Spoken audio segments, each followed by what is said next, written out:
Today's daf we're going to be learning is Avodah Zarah daf Kaf Aleph. We're going to continue in this topic and really delve into it of the Isur of Lo Techanim. Okay, not selling land to non-Jews, which we're going to talk about what exactly does it mean non-Jews. Is it everyone? Is it some people? And all that. And what other issues came out of it? Okay, extensions of it. So we're going to start with a Mishnah, and I highly recommend you use the study guide. I'm having some issues with the share screen today, so I'm not going to be able to share screen for the video, but I recommend you use it. It'll definitely help you with understanding the machloket between Rabbi Meir and Rabbi Yossi in the Mishnah. And with that, we're going to get started. I color coded it a little bit so you see that Rabbi Yossi is going to basically be lenient one level in all the issues. We're going to talk about three different areas and what is permitted or forbidden to do in each area. What I did is to organize it, since the Mishnah talks kind of mixes what's permitted, what's forbidden. I did one chart, what's permitted, and one chart, what's forbidden. I thought that was an easier way to be able to, if you wanted to view one or the other at any given point, instead of seeing all as a big mush, you could clarify what's forbidden, what's permitted in each area according to who. So we have three areas: Israel, Syria, which is not exactly only modern day Syria, but likely also Lebanon as well, and Chutz La'aretz. Now, the area that we call Syria is the area that David HaMelech conquered and expanded the borders of Israel, and we're going to call that Kibush Yachid. It's an individual conquering. What does it mean individual? It wasn't individual, it was David HaMelech, but what it means is it was conquered outside of, beyond the borders of what Israel was supposed to be, or what they were supposed to conquer when they went into the land. And therefore, it's in this in-between area where it's sort of Israel, but sort of not Israel, and we're going to see. And in general, there's a debate about how to treat the area, and that's going to affect one of the issues here of the debate between Rabbi Meir and Rabbi Yossi, perhaps a different perspective on what they think about that topic. Is it considered like Israel, or is it not considered like Israel? And also because of its proximity, there was concern that if we permit things there, people might not know that there's such a difference and they'll permit things in Israel. I would say one of the major topics of today is gezerah. Okay, when we say we're going to forbid something on account of something else, and then the question is when. What things are we going to forbid on account of other things, and where do we draw the line and say, okay, we're not going to make a gezerah on that? So those are some overall issues that you need to know. And then there's chutz la'aretz, which is anywhere else. Okay, not Israel, not Syria, or Syria, let's call it, because not I don't want you to get confused with modern day Syria completely anyway. And Israel, Syria, and outside chutz la'aretz. So we're going to start off with the Mishnah, and then we'll get into, as we get along, we'll talk a little bit about this whole Isur of Lo Techanim and the applications of it. So Amos Kirim Lahem, we're starting at the bottom of Kaf Amid. Amos Kirim Lahem Batim Be'eretz Yisrael Ve'ein Sarich Lomar Sadot. You can't rent, okay, Lahem, okay, it doesn't even define Lahem, but we mean, right, we already talked about in the previous Mishnah that anything attached to the ground is like the ground itself, which is forbidden. And now we're getting to the Isur itself, which is we can't sell, okay, again, doesn't say, but let's say idol worshippers. Okay, we'll get back to who this includes later in debates about that. Houses in Israel. And ein tzarich lomar sadot, and of course you don't need to say fields. Now we don't know yet why fields are so much more obvious. But what we're basically saying here is, without they haven't told you this yet, but you can't rent them houses or fields because you might come to sell them fields, which is forbidden. Okay, we know the Isur of Lo Techanim. Don't give them chanaya b'karka. Don't give them any sense of any type of permanence in the land. So therefore, and obviously that pasuk was talking about Israel specifically, we can't give them permanence in the land. We can't even rent to them. Because if we rent, they might come to sell. I want to just remind you, we had this concept before, but in the reverse.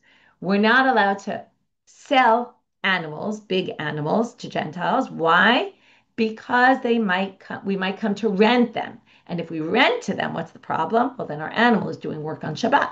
So there it was the opposite. We made a gzerah on selling because of renting. Here, we're doing the flip. It's forbidden to sell, and therefore we also can't rent. Okay, that's the first opinion of the rabbis.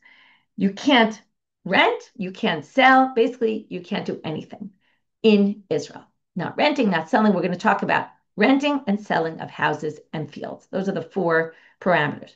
Renting a house, selling a house. Renting a field, selling a field. right? Renting, we mean renting out to a Gentile. Ubisuria maskirim lehem batim avalo sadot. Now, in this in-between area, Syria, we're allowed to rent them houses, but we're not allowed to rent them fields. So you see, every time we're going to see that the fields, perhaps we're going to treat the fields in a more stricter manner. Now, when everything was forbidden, there was no reason to be stricter in fields. That was as strict as we can get. But when we're going to be lenient in the houses and permit renting, we're going to be strict in the fields and not allow renting either. So if we want to say what's permitted is to rent out a house, but not fields, not renting fields, and obviously not selling or renting houses or fields in Syria. Ubechutz la'aretz, only in the Gemara we'll get to what exactly is the gzera in each case. Ubechutz la'aretz, mochrim lehem batim umaskirim sadot divrei Rabbi Meir. Outside of Israel, you're allowed to sell them houses.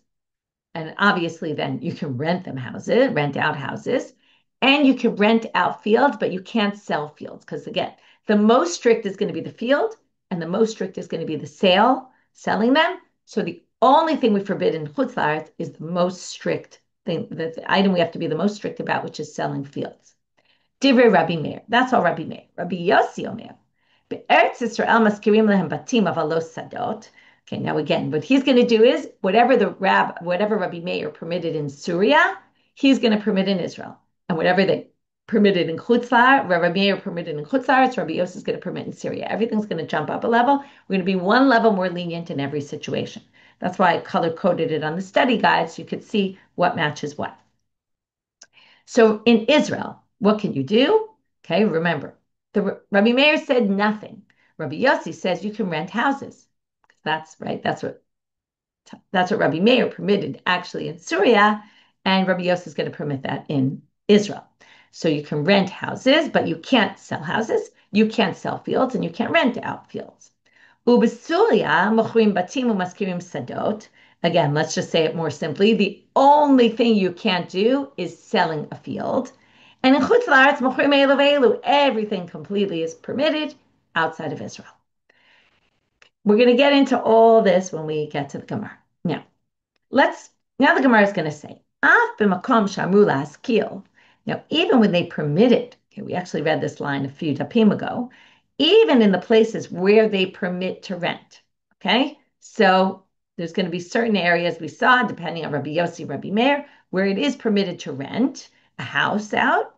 Lo lebeiti rambu. Well, when we say you can rent out a house, by the way, we don't mean you could sell it for living purposes. It's still your house. And he says you can't bring any idols into your house. They're toiva, they're despicable. And therefore, you can't allow anyone to bring idols into your house if you rent out a house to, now here it's very clear, to an idol worshiper, because if they're not idol worshipers, they're not bringing idols into your house. If you rent it out to an idol worshiper, they will bring idols into your house, or they'll likely bring idols into the house. And then it's a problem because you're not allowed in your own house to have idols. And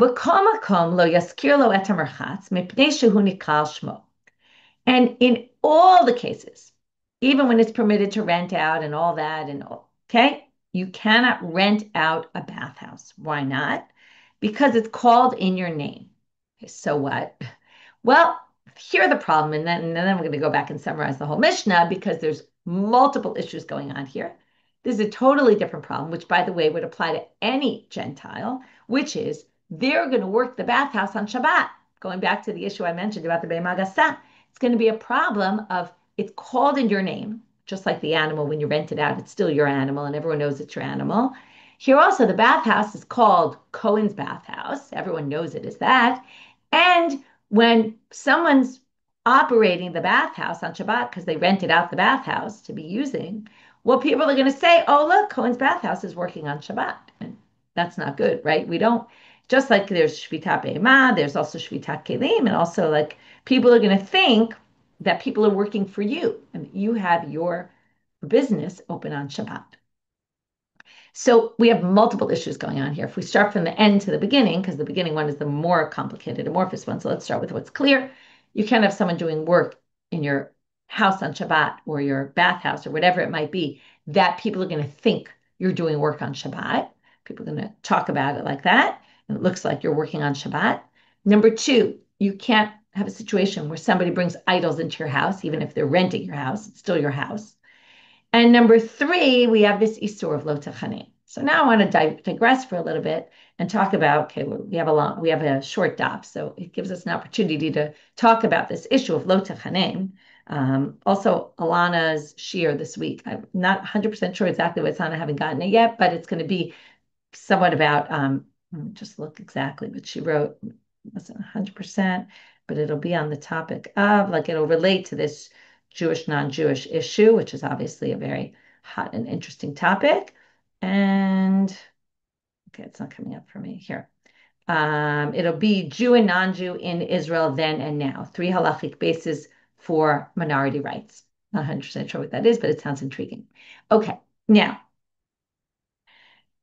Lo Techanim is a big topic because what it means is, right, you can't sell land to Gentiles in Israel. Now, the question is what Gentiles and what are we talking about? So there's a variety of opinions, okay? Tosfos suggests that maybe it only means idol worshippers.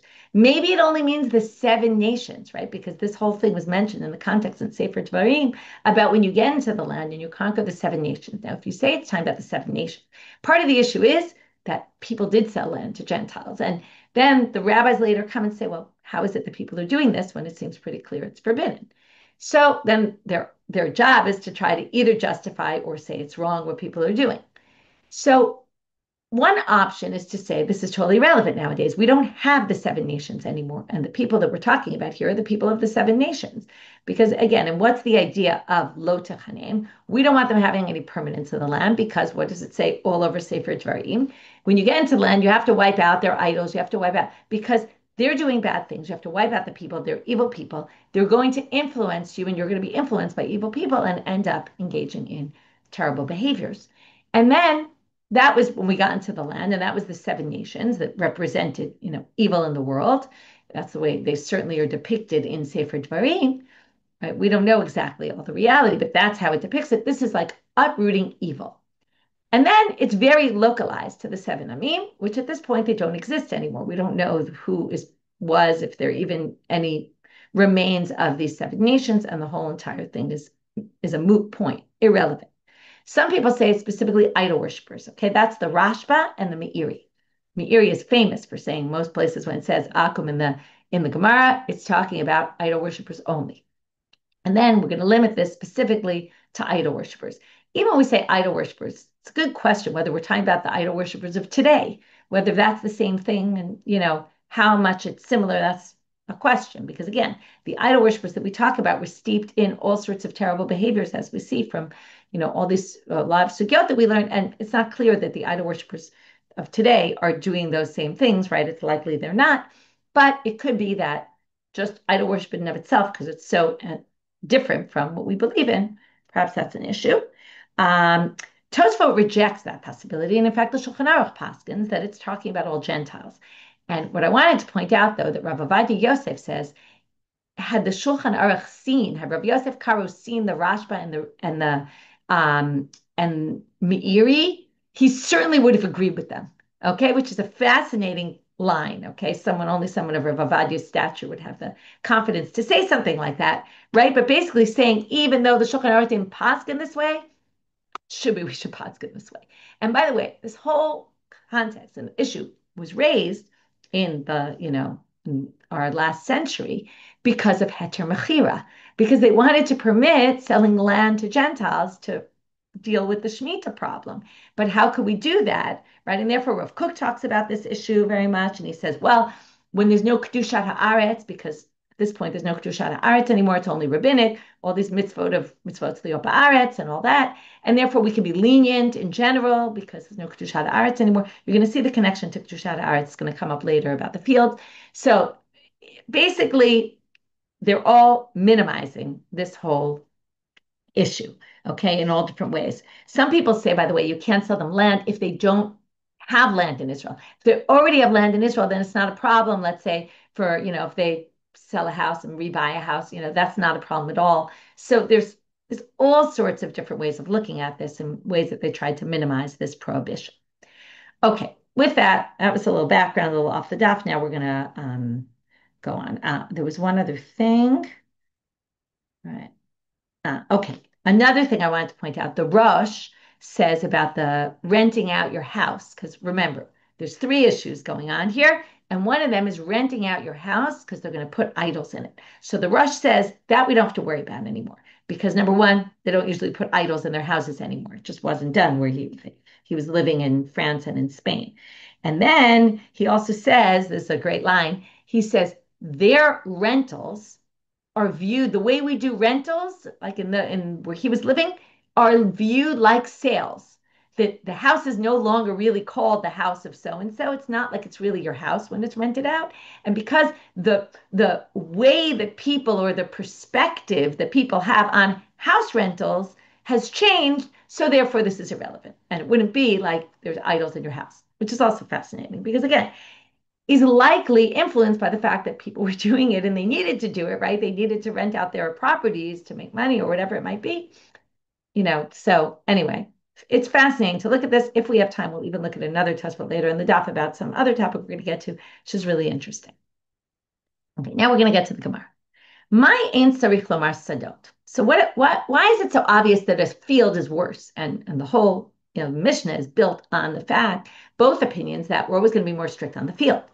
Elam, now they're going to suggest something they're going to reject, but they're actually then going to reinstate it. So this is really the answer. If you say mishum de'ipe tarte, because it has two issues. Now we're going to introduce an issue we didn't even discuss yet. Chada chanayat karka. One, lo techaneim, we don't want to give them any permanence in the land. V'chada dekamafkale mimaser. The second is that we're uprooting the mitzvah of Maaser because we're basically giving it over to a Gentile who's not going to treat the land with sanctity and not bring Trumot and Masro. Tosaf points out here there's homachloket about when a Gentile acquires land in Israel, does the Kedusha leave it basically, or is the Kedusha there still? And it's just that the Gentile owns it. So he tries to suggest that he says there are some who explain that the sugya is even if you say they don't acquire it, okay, and it doesn't uproot it from maaser. And there's one option is to be most obvious, which is, it says here you can't sell them a field. Why can't you sell them a field? Because it's going to uproot all of the kedusha to the land, right, in the place where they purchased. There'll be no kedusha anymore. So it sounds like yesh kinyan la'akum lavkia, right? When the akum buys land, there's no longer, right? There's no obligation on that land for Truma Namaskot. And that's the problem here. But he suggests that there are those who say, actually Tosa doesn't agree with this, but there are those who say that the sugya can even work, even if you think they're not uprooting. They're still, so a Gentile comes in, buys your land, still has sanctity. You're still supposed to take Trumot Masrot. What's the problem? Well, a Gentile's living there. They're not taking Trumot Masrot. And then that's also a problem because then there's just Trumot Masrot aren't being taken when they should be. So either it's because you're creating a situation where there's no longer sanctity in that area, meaning there's no obligation to do the mitzvah, or there is obligation and just nobody's doing them. Those are two ways to look at this. Either which way, a field is much worse because it has two issues, chanayah, lo techanem, and uprooting the kedusha of the maaser and the truma and all that. Ihachi, batim nami ikatarte. But remember, this was introduced in ilema. If you're going to say houses also have two issues, let's go through the two issues. Chada chanayat karka, again, lo techanem, okay. V'chada dekamav kalemi mezuzah. If you're talking about uprooting the kedusha shvid or the kedusha la'aretz or the maaser, well, here people aren't going to put mezuzahs on their door. So Amar Masharshi mezuzah chovat hadar. He said, no, mezuzah is very different. Mezuzah, the obligation, this is very practical halacha. If you rent a place and there's no mezuzahs, the obligation is on you. Or if you rent out your house and you hadn't put up mezuzahs yet, the obligation isn't on you to make sure there's mezuzahs there, right? You're not allowed to take down your mezuzahs, but you can't, if you, let's say, build a new house and immediately rent it out, the obligation is not on you to make sure there's mezuzahs there. The obligation is on the person renting. It's the person who comes into the house that has to put the mezuzah. So that's different because the obligation is on the person who happens to be living in the house at that moment. The land is an obligation on the land. So that's different. That will be uprooted. Mezuzah is viewed very differently. B'Syria maskirim batim. Now we're going to go into all the different opinions and under all the different situations and according to all the opinions. So we're starting with Rabbi Meir, and we're going to go through the Rabbi Meir's comments. So In Eretz Israel, everything's forbidden. The Gemara doesn't go into this, but obviously why? Well, it's forbidden to sell, and it's forbidden, right? Land and houses. We already discussed why that is, right? Houses for one reason, lo tchanem, land for two reasons, lo tchanem, and uprooting the sanctity. Because of that, we're going to make a gzerah. This was so obvious I didn't need to tell you this. Don't rent out houses, don't rent out fields, because if you rent it, you might come to sell it. Okay, that's a gzerah. Syria, what did we say? Maskirim batim, but not sadot. You can rent out houses, but you can't rent out fields. So ma'ishna mechira delo, mishum mechira Eretz Israel. Now, why can't you sell the house? Because we don't want you to sell a house in Syria, because if we allow you to sell it in Syria, you might think that you could sell it in Israel also, because you'll get confused where exactly the boundaries are. What, is there really a difference? Kibush yachid, kibush, of kibush, the stuff that was conquered by Yoshua, in that time. So you might make a mistake. But for that reason, well, if selling in Israel is forbidden and renting houses in Israel is forbidden, and we're going to say that selling houses in Syria is forbidden because you might come to sell houses in Israel, why don't we say renting houses in Syria is forbidden because you might come to rent in Israel as well?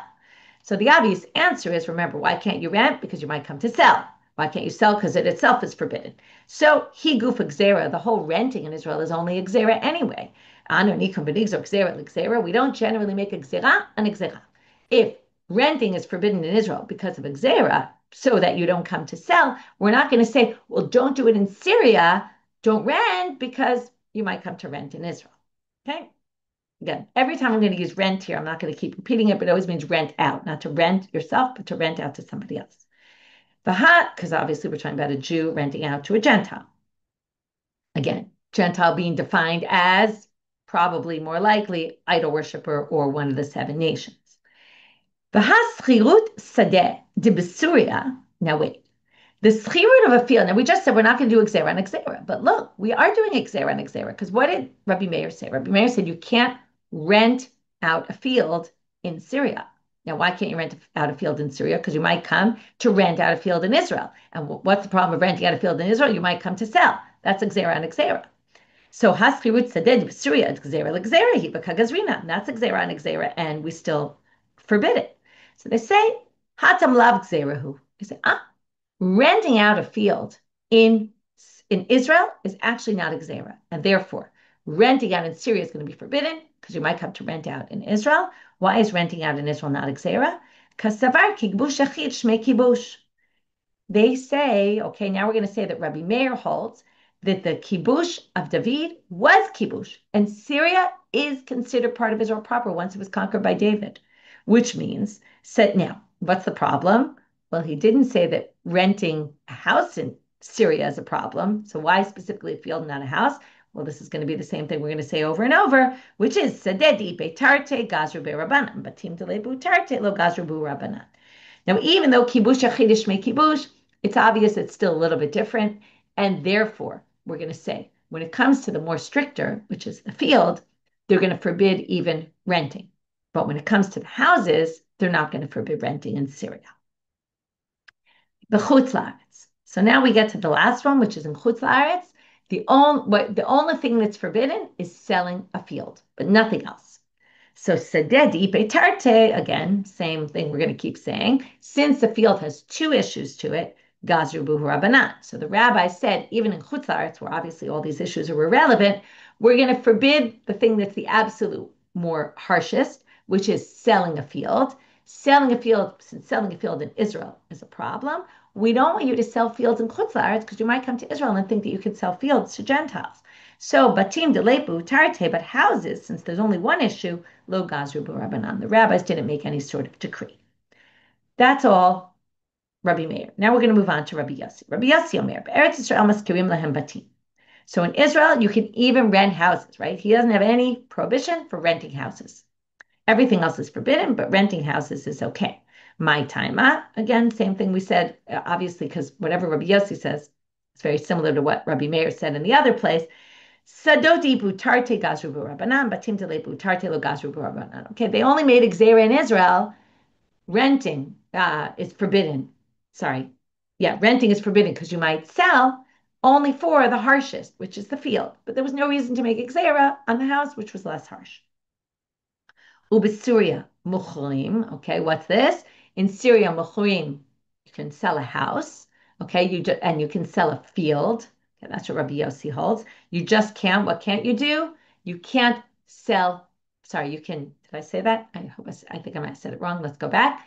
You can sell and rent a house, and you can rent a field. You just can't sell a house. That was what the rabbis forbade in Rabbi Meir forbade in Chutz La'aretz, Rabbi Yossi forbids in Syria. My timer, Kasaval, why is everything else permitted? Obviously, he holds kibush yachid lo shmei kibush. Right? Number one, he's not going to be strict because he doesn't view this as part of Israel. For the rules of Israel and all the kedusha haaretz and all that. But said and lo techanem isn't relevant there. But sadedi betarte gazrubu rabbanan. In case you haven't gotten this yet, sadeh has two issues. Because of the two issues, we're going to be strict and we're going to be gozer in Syria, specifically the selling. Don't sell here, lest you might come to sell in Israel. But everything else, batim delei butarte lo gazrubu rabbanan. There was no reason to make a gzera on the houses. Ubechutz la'aretz mochri. Now, outside of Israel, you can sell everything and you can rent everything. Everything's permitted. Chutz la'aretz, according to Rabbi Yossi. Why is that? My taima, kevan de merchak lo gazrinan. It's so far away. There's no reason to make a gzera. Okay, there's absolutely no point.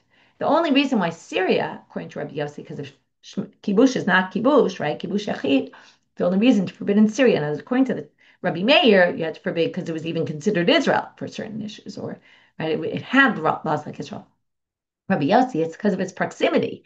Right? People will get confused maybe where the border is, or they'll move from place to place more easily because they're right nearby and they'll forget the laws. They'll think, oh, that's anywhere, that's the rule. So it's proximity. Here, it's so far away, there's no reason to worry. Amar Rabbi Yehuda Amar Shmuel halachak Rabbi Yossi. So Rabbi Yehuda paskins like Rabbi Yossi in the name of Shmuel. Amar Rabbi Yosef, but now Rabbi Yosef says, but wait, there is one issue. Okay, so we paskin like Rabbi Yossi where we're lenient. Let's say in Chutz La'aretz, you could do anything you want. Amar Rabbi Yosef u'bavad shalei asena shchuna. Bringing up another issue that we haven't discussed yet. Don't make it a community. Okay, we can't sell a slew of houses. Perhaps he even means like a slew of houses in a row. How many? We're going to see right now. Kama shchuna. Tana, there's a brighter that says, Ein shchuna pchuta mishlosha b'nei adam. What means a neighborhood is three different people. Like if you sell three houses, and perhaps we even mean right next to each other, to three different Gentiles, it's a problem. Now, what's the issue? The issue here seems to be that we're nervous. Now, you have to, again, put this in a historical context in a particular place, and it wouldn't necessarily apply in general. We're Gentiles, and we see this in a bunch of sugyot. There was a fear that the Gentiles would gang up on the Jews and kill them. And perhaps this, we know this went on in different places over history. And it comes up in a very famous sugya in Eruvin where they're worried about like one Jew alone in a chatzir with a lot of Gentiles. And there was this fear that they were going to gang up and kill the person and, no one would know and all that. So they don't want you to create strongholds of Gentiles in Jewish neighborhoods. By the way, this would only be in a Jewish neighborhood. If there's no Jews living there, let's say you own a property in a place where there's no Jews, it's not an issue. It's only where there's a community of Jews, or let's say all the Jews decide to leave the community all at once and they all sell their property at the same time, that wouldn't be an issue. So the issue, right, the issue is we don't want the Gentiles living among the Jews in large groups. It seems to be fear that they're going to, it doesn't say it here, but it definitely says in other sugyas that are similar to this, that it's fear of the danger, okay? They might gang up on the Jew. Now they ask a question. According to this, I could theoretically, if I own three properties right next to each other, I could sell it to one Gentile. I just can't sell it to three because the problem is three people. So they say, should we be concerned if a Jew sells to one Gentile three houses, and then that Gentile sells the property to other people? Aren't we worried about that? To which they answer, Amar Abaye, alifne mifaktinan, alifne delifne lo mifaktinan. We're worried about lifnei iver, don't put a stumbling block in front of one person, but we're not worried that if you put a stumbling block in front of one person, or not that. If you do it for one person, there's no stumbling block, but they might do it, they might sell. Okay, this we had actually in a different sugya on Yudalit. And actually, what does lifnei iver have anything to do with this? Good question, okay? Some people think that we're just quoting the line from there and applying it to here. It's just saying that's already going too far. Okay. We don't do this because they might do that. That already we don't worry. And by the way, the other case was very similar. You were allowed to sell something to a Gentile if they weren't going to use it for idol worship, even though they might sell it to Gentiles who are going to use it for idol worship. And that was lifnei iver, because then you're making them perhaps worship the idol. But if the middle person isn't going to worship the idol, you're allowed to sell it to them, even if maybe they're going to sell it to somebody else. You don't have to worry about that. So some people just say this is just the same concept of I can sell to one and I don't have to worry what that one does down the road. But some people try to connect it with actually lifnei iver, but we're going to leave that aside right now. Now we say, even when they say in the situations where you're allowed to rent, you can't rent it if they're going to put, right? You can't rent it a house, place where people live. Okay, you can only rent like a warehouse, something like that, a storage house. Now they're just going to point out, this sounds like there are places where, right, it sounds, when a place where you can rent, which sounds like there are places you can't rent. Well, okay, we know that. So why is this such a big deal? Well, Stama de Rabbi Kirabi Meir. Okay, turning now to Amabet, they say this line in the Mishnah is Stama Kirabi Meir. Why? Now, for this, you have to look at the chart. Because if you look at the chart and you see what's forbidden, according to Rabbi Yossi, you will see that Rabbi Yossi does not forbid renting houses at all. He says in Israel, you can't sell a house, but you can rent a house. And therefore, obviously in Syria and obviously in Chutzlaret, you can rent a house anywhere. So obviously this line doesn't accord like Rabbi Yossi. It has to be like Rabbi Meir, which by the way makes sense because Stam Mishnah is usually like Rabbi Meir. And therefore this line just happens to fit with Rabbi Meir, Dika Rabbi Yossi, B'chol Duch Demogre. He says you're always allowed to rent out houses. There is no place. And again, this is just from the language. It's not the content of what it says. It says in the places where you can rent, right, in the areas, geographical areas where you're permitted to rent, you can't rent a house. Now, in the areas where it's permitted to rent, sounds like there's areas where it's forbidden to rent out houses. And that's not Rabbi Yossi, because Rabbi Yossi doesn't forbid that. Which, by the way, is just interesting to note because the Stam Mishnah goes like Rabbi Meir, but Shmuel held like Rabbi Yossi, which is also interesting.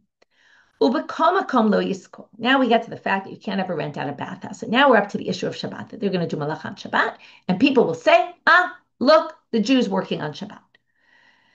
So Tanya, the Braita, brings a longer version of this in the name of Rabbi Shimon ben Gamliel. Rabbi Shimon ben Gamliel omer, lo yiskor adam merchatzo lo ve'kochavim mipnei shnei kral shmo. That's what we quoted in the Mishnah, because it's the Beit Merchatz is called in your name. Okay,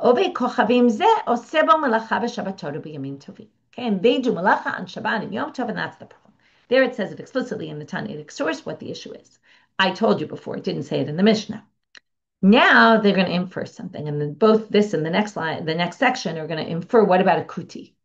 Cuti, if you remember, is the Shomerdim, right? They sort of became Jewish. It's machloket if they were Gerei Emet, they were Gerei Arayot. Okay, but what's known about them is they did keep certain halachot, and there were other halachot they weren't so careful about.